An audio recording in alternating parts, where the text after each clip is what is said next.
Awas, hati-hati. Ada hidayah, ada taufik, itu beda. Anda menggabungkan keduanya, taufik dan hidayah, tapi tidak paham maknanya, tidak akan mendapatkan esensinya. Lihat sini. Kalau disebutkan hidayah,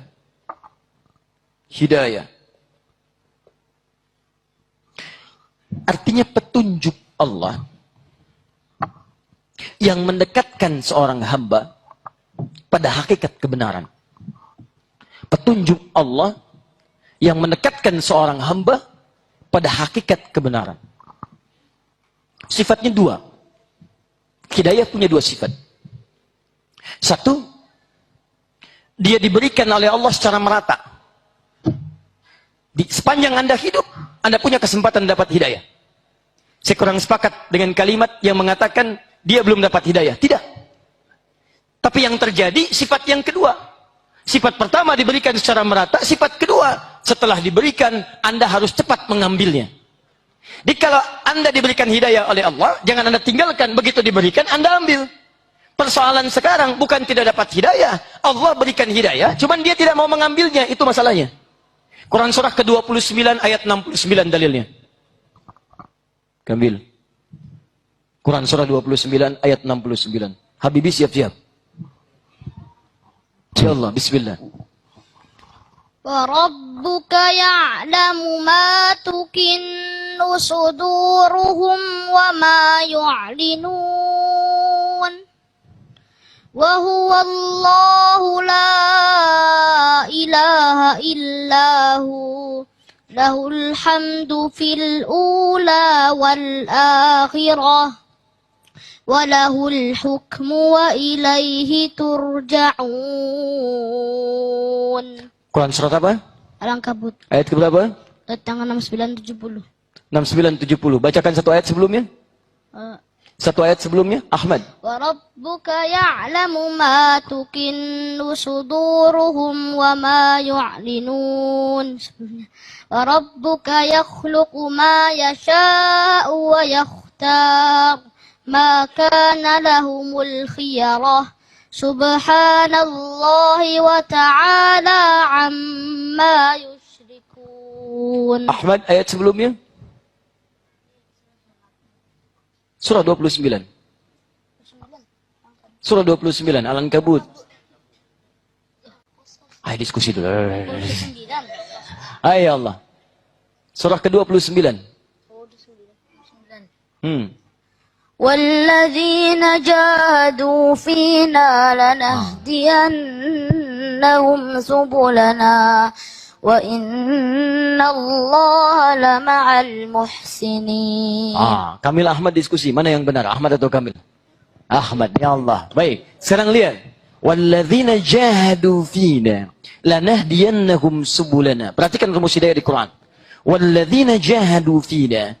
Dan orang-orang yang sungguh-sungguh serius ingin mengambil hidayah dari kami, lanahdiyannahum subulana, maka kami akan bimbing ia menuju petunjuk kami. Jadi sebetulnya ketika Allah memberikan petunjuk, rata diberikan. Contoh, ada petunjuk misalnya masuk lewat telinga. Anda dengar azan, Allahu Akbar, itu hidayah. Jangankan yang muslim, tidak sedikit orang non-muslim mendengar azan masuk Islam. Banyak Pak, di Australia pernah ada orang dengar azan. Begitu tanya-tanya tentang azan, dia katakan asyhadu an la ilaha illallah wa asyhadu anna Muhammadar Rasulullah. Ada orang kemudian bisa datang hidayah lewat mata. Tadi saya di Pondok Indah cerita, ada mahasiswa, satu muslim, satu non-muslim. Yang non-muslim lihat tayangan salat Isya di Mekah, masuk Islam. Asyhadu an la ilaha illallah wa asyhadu anna Muhammadar Rasulullah. Jadi ada hidayah lewat telinga, ada hidayah lewat mata, ada hidayah lewat pikiran. Coba persoalannya, tidak semua orang yang ketika Allah berikan hidayah mau mengambilnya. Jangankan non-muslim, ada orang Islam, mohon maaf, mendengar adzan, dia tidak ambil itu. Padahal yang non-muslim saja dengar adzan bisa masuk Islam, lalu menunaikan sholat. Kenapa orang Islam yang ketika mendengar adzan dia menjauh dari masjid? Itu poinnya. Pertama, hidayah adalah petunjuk Allah yang mendekatkan seorang hamba pada hakikat kebenaran. Sifatnya disebarkan secara merata, cuman kembali kepada kita untuk cepat mengambilnya. Paham sampai sini? Taufik beda. Taufik lain.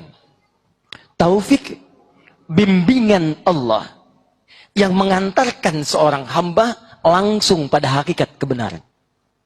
Bimbingan Allah yang mengantarkan seorang hamba langsung pada hakikat kebenaran. Saya contohkan begini. Saya mau datang ke masjid ini, Said Naum. Alhamdulillah. Ada petunjuk di jalan. Masjid Said Naum, belok kiri, belok kanan, belok kiri, naik beca, naik ojek, lurus lagi, belok kiri lagi. Masya Allah. Ketika saya ikuti sampai di tujuan. Alhamdulillah. Itu hidayah namanya. Petunjuk yang mendekatkan pada hakikat kebaikan. Tapi taufik tidak. Begitu saya mau berangkat, lihat petunjuknya, kemudian bertemu dengan seseorang. Ustaz mau kemana? Masjid Said Naum, kejauhan ke sana. Langsung ikut dengan saya bimbing sampai ke sana. Diajak kemudian, dibimbing kemudian, sampailah di masjid yang dimaksudkan. Maka yang kedua, itu yang disebut dengan taufik. Paham bedanya? Sekarang perhatikan. Hanya ada satu waktu dari 12 bulan. Hanya ada satu waktu dari rentang waktu yang kita lalui selama hidup, yang pada saat itu Allah turunkan taufik keimanan kepada seluruh umat Islam di muka bumi. Kapan waktunya? Saat Ramadan. Begitu awal Ramadan tiba, Allah turunkan dan berikan taufik untuk semua orang-orang beriman untuk mendekat kepada Allah Subhanahu wa taala. Makanya kalau Anda tidak percaya, silahkan. Di luar Ramadan diajak ke masjid, belum tentu mau. Di luar Ramadan dikasih mushaf, belum tentu dibaca. Tapi begitu tiba Ramadan, Allahu Akbar, yang tidak ke masjid pun di luar Ramadan tiba-tiba saf pertama. Anda nggak percaya, silahkan cek nanti. Begitu tiba malam pertama Ramadan, silahkan cek. Said Naum penuh, Al-Azhar penuh, Istiqlal penuh. Bahkan Anda bisa melihat orang yang tidak pernah atau jarang ke masjid pun tiba-tiba saf pertama. Tapi saya tidak katakan yang saf pertama yang nggak pernah ke masjid, bukan. Saya ingin katakan, begitu dahsyatnya bulan Ramadan, Allah berikan taufik keimanan pada diri kita, dibimbing untuk meningkatkan kualitas iman mendekat kepada Allah Subhanahu wa taala. Silahkan cek, ibu-ibu yang jarang baca Quran, setiap malam Ramadan, malam pertama bisa lomba-lomba menghatamkan Al-Quran. Cuma Ramadan yang bisa menghadirkan semua nikmat itu. Karena itulah ketika bulan Ramadan dibuka kalimatnya oleh Allah, digunakan huruf ya, kemudian disandingkan dengan kalimat iman, dan hebatnya menggunakan kata alladzina, mencakup semua kalangan tanpa kecuali.